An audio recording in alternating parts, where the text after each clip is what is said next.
एक बार ट्रेन से पिता पुत्र यात्रा कर रहे थे। पुत्र की उम्र करीब 24 साल की थी।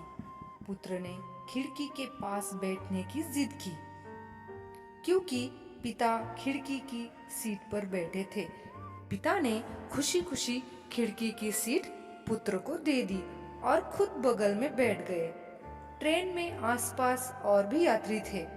ट्रेन चली तो पुत्र बड़ी उत्सुकता से चिल्लाने लगा, देखो पिताजी, नदी, पुल, पेड़ पीछे जा रहे हैं, बादल भी पीछे छूट रहे हैं। पिता भी उसकी हाँ में हाँ मिला रहे थे। उसकी ऐसी हरकतों को देखकर वहां बैठे यात्रियों को लगा कि शायद इस लड़के को कोई दिमागी समस्या है, जिसके कारण यह ऐसी हरकत कर रहा है। पुत्र बहुत देर तक ऐसी अजीबोगरीब हरकत करता रहा। तभी पास बैठे एक यात्री ने पिता से पूछा कि आप अपने पुत्र को किसी अच्छे डॉक्टर क्यों नहीं दिखाते, क्योंकि उसकी हरकत सामान्य नहीं है। हो सकता है कि कोई दिमागी बीमारी हो। उस यात्री की बात सुनकर पिता ने कहा, हम अभी डॉक्टर के पास से ही आ रहे हैं। पिता की बात सुनकर यात्री को आश्चर्य हुआ।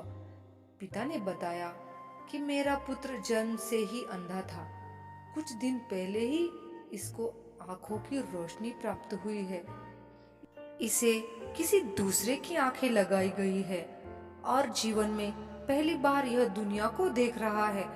यह इसलिए ऐसी हरकत कर रहा है क्योंकि ये सारी चीजें इसके लिए एकदम नई है, ठीक वैसे ही जैसे किसी छोटे बच्चे के लिए होती है।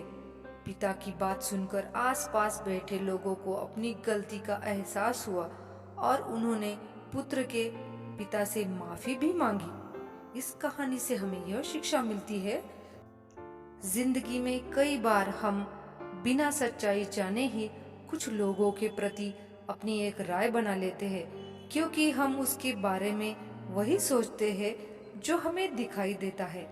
इसीलिए किसी के बारे में राय बनाने से पहले हमें उसकी सच्चाई जान लेनी चाहिए, जिससे बाद में सच्चाई का पता लगने पर शर्मिंदा ना होना पड़े।